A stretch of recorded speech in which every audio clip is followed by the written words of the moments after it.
Olá pessoal, tudo bem? Eu sou Kelly Varela, criadora de conteúdo aqui do Mais Que Autismo e também do Mágicas de Mãe. Se você ainda não conhece meu trabalho, eu vou pedir já para que você se inscreva no nosso canal e para que dê ali, vai olhando todos os nossos vídeos, vai acompanhando o que a gente já produziu aqui para você. A gente tem uma série de podcasts que falam sobre neurodivergências e também assuntos relacionados à maternidade e paternidade. Hoje, o nosso assunto vai ser sobre TDAH hiperativo. A gente já trouxe outro vídeo aqui falando dos 9 critérios que existem no DSM-5 para que a pessoa seja considerada uma pessoa TDAH desatento. Daqueles 9 critérios, a pessoa tem que fechar obrigatoriamente pelo menos 6. A gente não vai se basear apenas nos critérios do DSM para fechar um diagnóstico. Existem outras questões envolvidas no TDAH que não estão descritas ali. Mas sim, o guia principal para a gente fechar o critério de transtorno do déficit de atenção e hiperatividade diz respeito ao que está no DSM-5. Hoje a gente vai falar então quais são os 9 critérios do TDAH hiperativo. Você deve conhecer sempre, em toda a turma, você vê aquela criança que não para quieta, que não consegue se concentrar em nada, que está sempre conversando, que está sempre falando às vezes no momento inapropriado, ou aquela criança que dentro de casa ela não para. Eu era essa criança, gente. Eu não lembro de ser assim dentro da sala de aula, mas eu lembro claramente que eu era aquela criança que nos outros ambientes, tanto na escola quando eu não estava na sala, mas no recreio ou no ambiente escolar ali, ou em casa, ou na casa do tio, na casa da tia, eu era aquela criança totalmente inquieta. Eu tenho várias cicatrizes no corpo, por quê? Porque eu não conseguia parar. Eu subia no muro, eu subia em cima do telhado e pulava de cima do telhado. Eu pegava a bicicleta e saía doida, pra tudo quanto é canto. Chegava na casa dos outros e eu mexia em tudo. E não adiantava dizer, não mexa. Não adiantava, eu mexia. Eu tinha essa coisa de curiosidade, de estar sempre vendo alguma coisa, descobrindo alguma coisa. E descobrir aquilo e já ia pra outra coisa. E esquecia de guardar, por exemplo, se eu mexo, pelo menos eu guardo, né? Não, eu era aquela pessoa totalmente bagunceira, totalmente desorganizada. Na escola eu era desatenta, por quê? Porque minha cabeça estava em outro lugar. Então eu era também aquele tipo de TDAH que ele estava hiperativo na cabeça. Então, de deitar para dormir, não conseguia dormir, porque a cabeça não parava, ela ficava criando histórias, ela ficava pensando em 1001 outras coisas que podiam estar acontecendo, né? Então eu vou falar aqui para vocês 9 critérios que a gente encontra no DSM-5 e que você, para ser considerado TDAH, tem que fechar ao menos 6 delas. Critério número 1. Olha lá, gente, o que é? Remexe, batuca, se contorce na cadeira. Então, é aquela criança que ela não para quieta, aquilo que eu falei. Tá o tempo todo se mexendo, tá todo o tempo, não consegue parar. Hoje, enquanto eu sou adulta, eu não posso mais, por exemplo, quando eu tô no meu trabalho, ficar o tempo todo me mexendo na cadeira, ficar pulando, ficar saindo de um lugar pro outro. Não posso. O que eu faço hoje, mesmo estando em uma reunião no ambiente de trabalho? Eu tenho a mania de pegar um papel, um caderno, alguma coisa, e eu fico desenhando, fico riscando, fico fazendo qualquer coisa. Minha mão não para. Eu fico me mexendo ali. Eu estou prestando atenção, mas o meu corpo não. O meu corpo tem que estar fazendo algum gesto, algum movimento. Número 2 é aquela pessoa que se levanta da cadeira em momentos que ela não poderia se levantar da cadeira, em momentos que se espera que ela continue sentado. Então, é aquilo que eu falei ali um pouco do 1, né? Eu não posso me levantar, mas aqui no 2 isso muito claramente, que é você não parar quieto, você senta um pouco, daí levanta, daí vem, senta de novo, daí levanta, daí sai, daí vai para outro lugar. Então, isso é o segundo critério ali para você ser considerado uma pessoa hiperativa, né?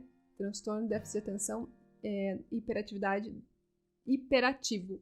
Número 3. Isso eu era campeã, gente. Eu era campeã. Que é aquela criança, depois quando é adulto não faz tanto. Eu falo que a gente vai aprendendo a se comportar, na verdade vai vendo que é inadequado, né, e tal. Mas é aquela criança que ela fica correndo, subindo, pulando nas coisas em momentos inadequados ou em lugares inadequados. Então você chega na casa de alguém e você começa a correr em cima do sofá da casa da pessoa. E você não pode correr em cima do sofá da casa da pessoa. Ou você começa, né, tipo, você tá em um shopping e você sai correndo da sua mãe. Você não pode sair correndo da sua mãe, que você vai se perder. Então, são momentos que se espera, ou vai na igreja, né, gente? Tá todo mundo sentadinho, aquela criança que não para quieto. O pai fala, para, e não para, a criança fica correndo. Eu lembro disso na igreja, cara. Eu não ficava sentada. Eu tinha que sempre estar andando, eu sempre tinha que estar caminhando pela igreja, por fora da igreja. Eu não parava. Número 4 é aquela criança que não consegue se envolver em uma atividade de uma forma calma. Então, tudo é muito agitado, tudo ela vem... as outras crianças estão ali na velocidade 20, ela tá 80. E aí, isso gera muitos problemas. Tudo que a gente tá falando aqui gera muitos problemas, ok? A não ser quando, por exemplo, você tá lá brincando... Porque assim, quando que se espera que a criança corra? A criança pode correr, a criança pode pular nos locais que é adequado para que ela faça isso. Quando esses locais não são adequados, vão trazer problemas. Não adianta a gente dizer que não. E vai trazer o que para essa criança? Inclusive o rótulo de criança mal educada, sem limites e outras questões a mais. Então, mas as crianças, elas sabem muitas vezes quando os pais dizem não faça. Mas na criança TDAH, isso é muito... Vai além, gente, de dizer não faça. Vai além disso. Lembrem sempre que é um cérebro que não tem todas as questões químicas ali equilibradas. Ela precisa de um apoio, ela precisa de uma ajuda para que ela consiga ficar na sintonia certa. Tô falando de uma forma bem assim, corriqueira, né, para que todo mundo entenda. Lembra assim, falta dopamina aqui nesse cérebro, tá? Falta dopamina ali. Então, como que eu faço para esse cérebro funcionar como o meu irmão funciona? Porque o meu irmão, ele entende tudo que... Ele entende que ele não pode subir no sofá da casa da minha tia. Eu não entendo, eu saio correndo. Por quê? Então vamos para o quinto sintoma ali, critério para que você seja considerada uma pessoa TDAH da parte hiperativa, que é a pessoa não para quieta, como se ela não desligasse nunca. Então aquela criança fala, meu Deus do céu, tá todo mundo já cansado, sentado, e a criança continua em plena atividade. A criança continua correndo, a criança continua falando, e você diz, meu Deus, pare um pouquinho. E a criança não para, ela tem uma energia que você não sabe de onde vem. Então agora, no sexto critério, é algo muito parecido com o quinto, só que vem da parte da fala. A criança fala, e não para de falar, gente. E não para de falar. Então, não acaba nunca essa bateria.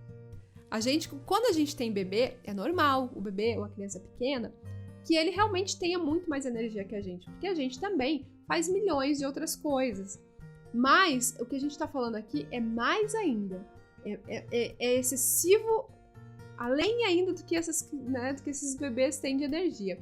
Claro que a gente sempre fala que quando que esse diagnóstico geralmente vai ser fechado na criança, na pessoa com TDAH? Depois que ela entra na escola. Então lá com 6, 7 anos é que realmente vão aparecer mais demandas para essa criança. Demandas em que ela tem que ficar mais comportada, mais quietinha, para que ela preste mais atenção na escola. E aí ela não consegue. Então ali fica mais claro, ok? Número 7, essa eu sou campeã até hoje. E isso me traz muitos prejuízos. Que é assim, a pessoa está falando e eu não espero ela terminar de falar, eu já vou respondendo. Porque eu supus que eu entendi, não que eu supus, eu achei que eu já entendi o que ela vai me perguntar. E às vezes não era aquilo que ela ia me perguntar.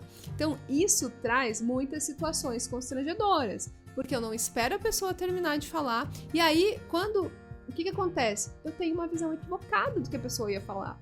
E isso é muito ruim.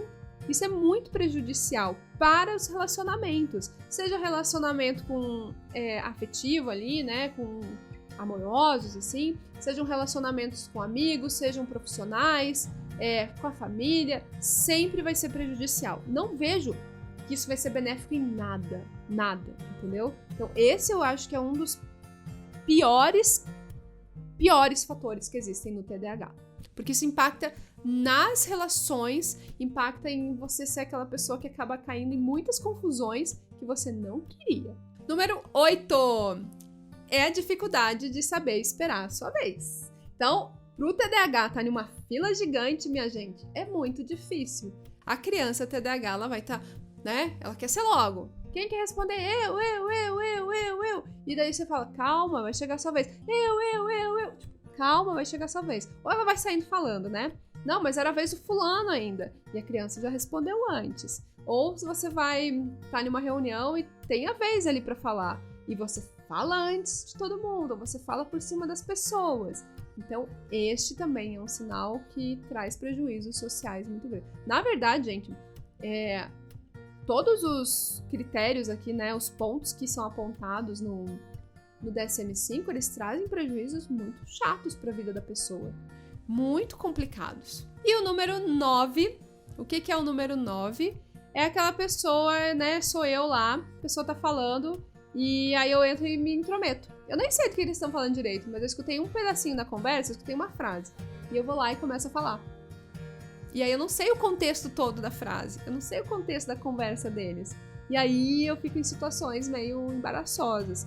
Ou eu interrompo, tipo, a pessoa tá falando, eu simplesmente interrompo, né? Então eu me meto em situações que não são pra eu me meter, que não são pra eu estar ali naquele momento, mas eu me intrometi, ou eu peguei um objeto que não era pra eu pegar. Sabe aquela história que parece muito? Eu assisti um filme esses dias, que era assim, não aperte esse botão, pá, já apertou. Já apertou, porque é como se fosse uma coisa maior ali, né? Meu Deus, eu tenho... foi no impulso, é impulsividade. É muito comum mesmo, assim, o TDAH se envolver em questões prejudiciais por conta dessa impulsividade. Eu tenho todos esses 9. Eu falo que eu fechei os 18 critérios que tem no DSM, porque... E é engraçado, porque... Não é engraçado.